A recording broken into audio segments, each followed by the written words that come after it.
लगता है कि हम औरतों के पास, विमेंस के पास जो एक्सपीरियंस, जो किस्से हैं वो इतने नायाब हैं कि जिससे हम पीढ़ी दर पीढ़ी बहुत सुधार भी सकते हैं। हम जिस जनरेशन की बात कर रहे हैं कि आज जनरेशन जिस ओर जा रही है, लेकिन हमारे ऊपर दायित्व बहुत है अगर हम समझें तो।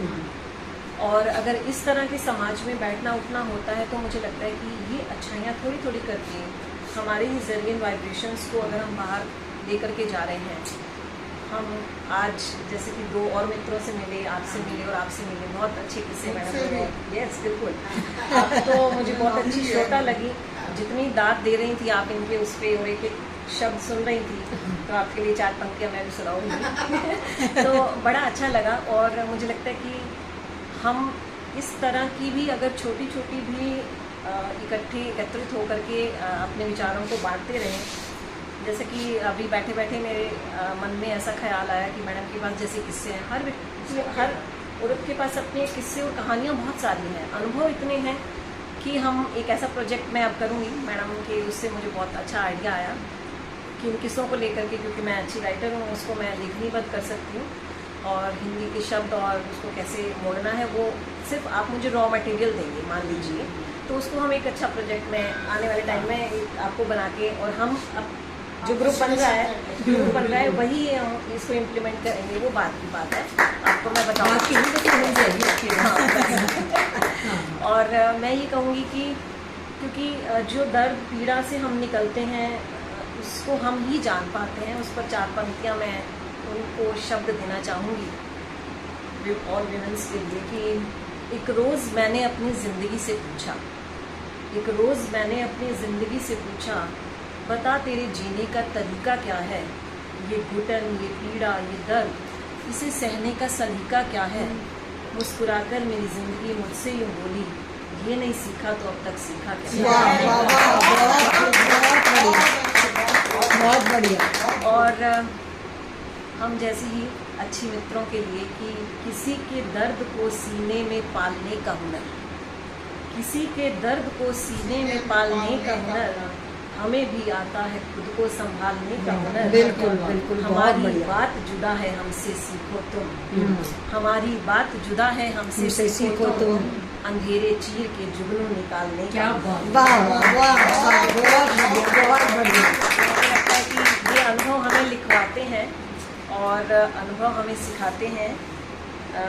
मैं छंद मुक्त कविता लिखती हूँ तो मुझे लगता है कि उसको सिर्फ वो पढ़ा जा सकता है बहुत अच्छे तरीके से, तो फिर भी थोड़े से चंद शब्द आपकी नज़र करती हूँ।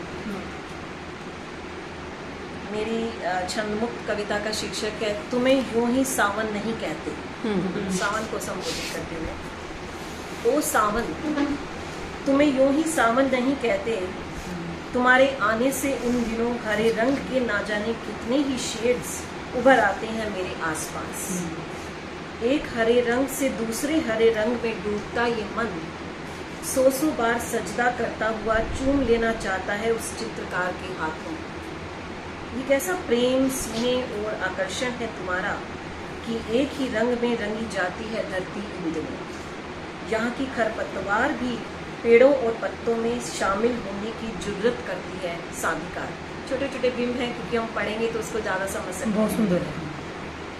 छाता लेकर निकले यात्रियों को क्या पता कि छाता लेकर निकलना कितना शुभ होता है। क्या कहीं की एक परंपरा है कि ऐसा माना जाता है कि अगर हम यात्रा करने से पहले एक छाता अपने साथ रख लेते हैं तो हमारी यात्रा शुभ होती है। पहले सिंबल पहले रखते थे, बड़े लेके जाते हैं, हाँ, लेकिन मैंने ऐसा महसूस भी किया और अनुभव किया। एक बार हम बचे भी थे ऐसा।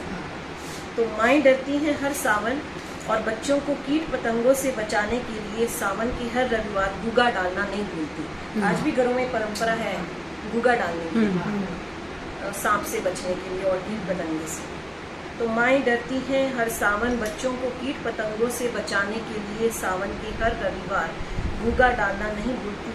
पानी में आटा घोल उस पतले घोल से तैयार किए पूड़े ले जाकर डाल आती हैं पीपल तले और बच्चे पानी को आकर छिड़क देती हैं आंगन और कमरों में।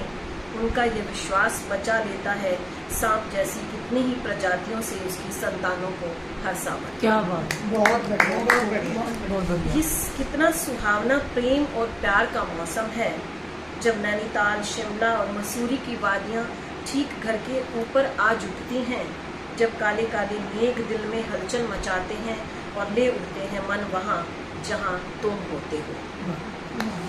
इन दिनों एक बया मेरे घर आकर बुनने लगती है कुछ नए सुंदर घोंसले, जो भर जाते हैं बार बार बारिशों से और जिनसे रिश्ता ही रहता है बूंद बूंद सावन और मेरे भीतर की मखमली घास पर। क्या बात है। बहुत वो सावन तुम्हें यूं ही सावन नहीं है। बहुत सुंदर, बहुत सुंदर।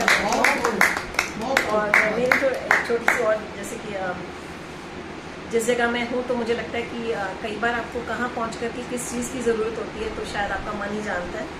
तो उसको भी मैं इस तरह से शब्दबद्ध करती रहती हूँ कि ये दरिया उतर ना जाए कहीं।